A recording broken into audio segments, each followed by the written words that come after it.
ये कहानी है एक ब्राह्मण और एक राक्षस की। इस कहानी का नाम है राक्षस का घर। किसी गांव में एक ब्राह्मण रहते हैं जिनका नाम दुर्जन है। उसको लोग दुर्जन जी कहकर बुलाते हैं। उनके घर से कुछ दूरी पर एक खेत था। उस खेत में एक बड़ा बरगद का पेड़ था। वह बरगद का पेड़ बहुत पुराना था। कुछ समय के बाद उन्होंने उस खेत पर घर बनाने की सोची। पहले वाला घर बहुत छोटा होने की वजह से उन्होंने खेत पर घर बनाने की सोची। उन्होंने उस बरगद के पेड़ को काटवाया और अपना घर बनवा लिया और सभी गांव वालों को पकवान खिलाए। कुछ दिन तो ठीक ठाक चला, पर कुछ दिन बाद दुर्जन जी बड़े परेशान रहने लगे। वह कभी पूजा करते और कभी नहीं। तो उनकी बीवी ने उनके बदले स्वभाव को देखकर पूछा कि तुम आजकल पूजा नहीं करते हो और आजकल बदले बदले से रहते हो, कभी बच्चों को डांटते रहते हो, तुम्हें हुआ क्या है? दुर्जन जी के चेहरे पर मुस्कान आई और वह कहने लगे, मेरे घर को तोड़कर अपना घर तो बना लिया है और पूजा करने के लिए कह रही हो। मैं ही तो भगवान हूँ, मुझे पूजा करने की कोई जरूरत नहीं है। वो कभी दांत मिचते, कभी बड़े प्यार से बोलते, कभी आंखें लाल तो कभी सही हो जाते। उनकी बीवी के शक हो गया कि जरूर किसी का साया है और वो बातें ऐसे नहीं करते हैं जैसे कि उनके अंदर से दो लोग बोल रहे हों। तब उनकी बीवी ने उनको बैठाया और मंत्र पढ़ने लगी। वो सोच रही थी अगर कोई होगा तो भाग जाएगा, पर दुर्जन जी पर उसका कोई असर नहीं पड़ा रहा था।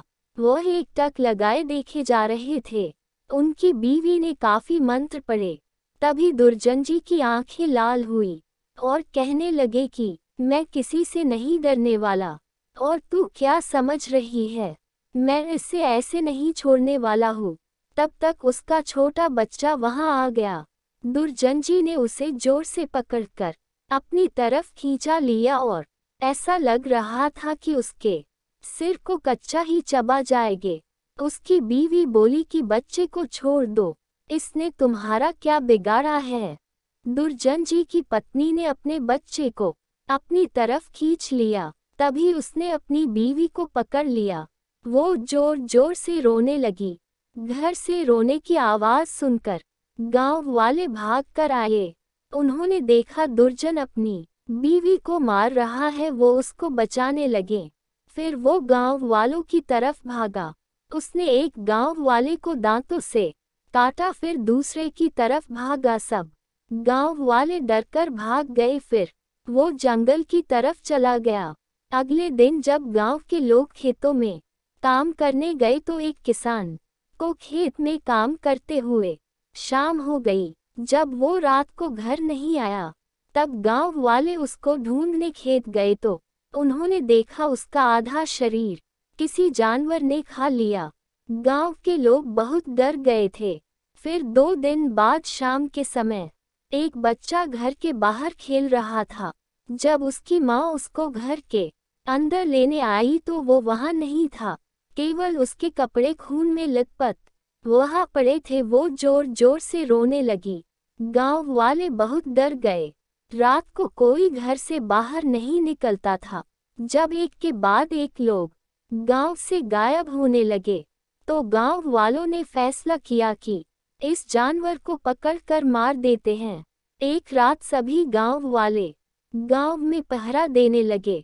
तब लोगों को जोर से आवाज सुनाई दी जैसे कोई जानवर उनकी तरफ आ रहा हो। उन्होंने देखा दुर्जन सड़क पर घूम रहा है और उसका मुंह खून से सना हुआ है। तब गांव वाले समझ गए वो कोई जानवर नहीं है जो लोगों को खा रहा है, वो दुर्जन है। लोगों ने साथ मिलकर उसको पकड़कर पेड़ से बांध दिया। वो रात भर बंधा रहा। जब सुबह हुई लोगों ने फैसला किया इसको आग से जला देते हैं। दुर्जन की बीवी भी वही थी।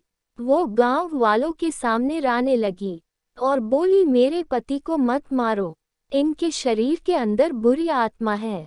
तब एक बुजुर्ग आदमी दुर्जन के पास जाकर बोला, कौन है तू? तूने इतने लोगों को क्यों मारा? बता, नहीं तो तुझे जिंदा जला दूंगा। बुजुर्ग आदमी ने आग की मशाल हाथ में ली और उसके सामने कर दी। वो जोर जोर से आवाज करने लगा और बोला, मैं राक्षस हूँ। फिर बुजुर्ग आदमी ने पूछा, दुर्जन के शरीर में क्यों आया? वो बोला, इसने जहाँ अपना घर बनाया है वहाँ एक बरगद का पेड़ था जो मेरा घर था और जिस पर मैं हजारों सालों से रह रहा था, और सभी गांव वाले इसके नए घर में पकवान खाने आए और खुशी मनाई थी, इसलिए मैंने अपना बदला लिया। फिर बुजुर्ग आदमी ने पूछा, यदि हम तुम्हें दूसरा पेड़ लगाकर दे तो तुम कभी लोगों को नहीं खाओगे और ना कभी गांव में आओगे? वो बोला, बरगद का पेड़ मेरा घर है, उसको छोड़कर मैं कहीं नहीं जाता। फिर गांव वालों ने गांव से दूर जंगल में एक बरगद पेड़ लगाया और दुर्जन को वहां अकेला छोड़ दिया। अगले ही दिन दुर्जन सही सलामत अपने घर आ गया और सब ठीक हो गया। दुर्जन सुबह उठकर पहले की तरह पूजा पाठ करने लगा। तो दोस्तों, अगर तुम बुरे के साथ बुरे बन जाओगे तो बुराई कभी खत्म नहीं होगी। तुम अच्छा करोगे तो एक दिन वह भी अच्छा हो जाता है। हमारे चैनल को सब्सक्राइब करना ना भूलें।